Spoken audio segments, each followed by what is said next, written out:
far behind. I was right with him. You weren't side by side. But I was right behind with him.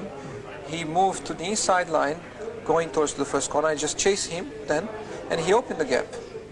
And knowing me, like he does know, he must realize that if there was a gap, I was going to try to overtake him. And under those circumstances, he should never have opened a gap in the first corner and then come back again.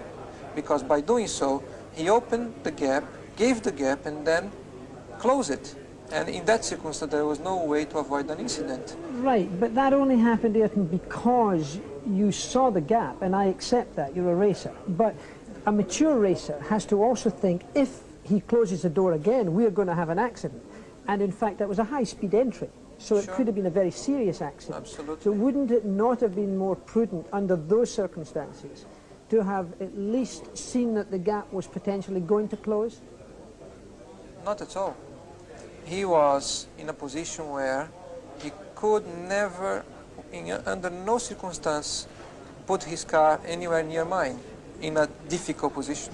Because if we happen just to touch, and have a wing damage or a wheel flat tire, he had everything to lose. And under those circumstances, my understanding was that he would never move against me in the first corner. And I was very surprised when I found myself with him moving the car over mine. So in that case, you were calculating that he would give way, that he would let you through? Of course, he would not close the way he did. From the moment he made the initial room, he would not come back and close the door again. A calculated risk? Of course. Okay. Let me ask you another difficult question. If I were to count back all the world champions, and after all this is the 500th Grand Prix, that if you totaled up all of those great champions, the number of times they had made contact with other drivers, that you in the last 36 months or 48 months have been in contact with more other cars and drivers than they might have done in total.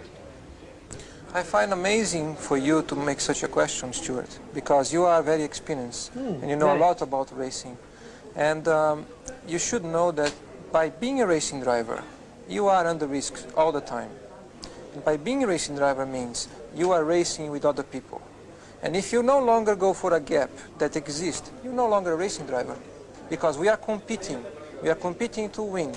And the main motivation to all of us is to compete for a victory. It's not to come third, fourth, fifth, or sixth. But hasn't that always been the case?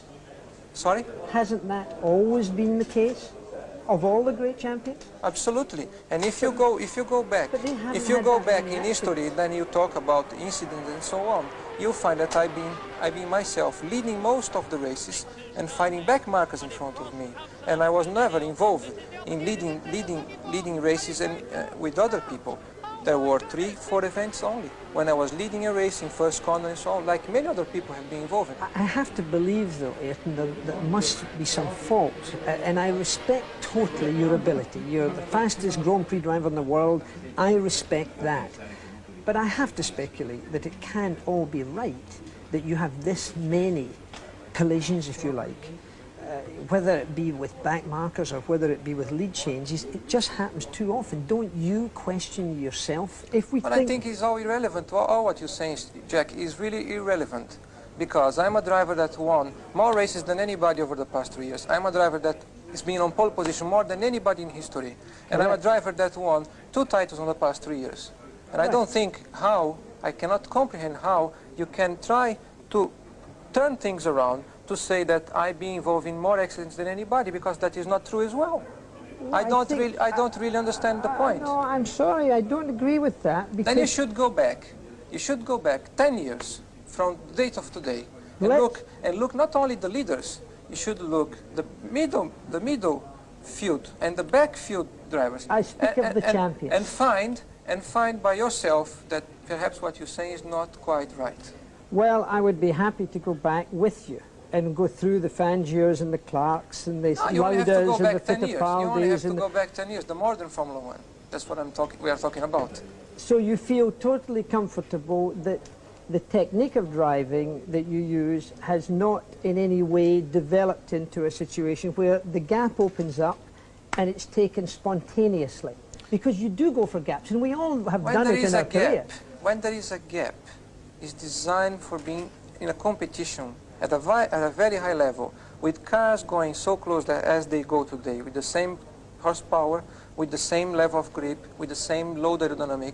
You all know, with the different circuits where it's very difficult for overtaking because the circuits are designed not in appropriate manner for overtaking maneuvers, you either commit yourself as a professional racing driver that is designed to win races, or you come second, or you come third, or you come fifth.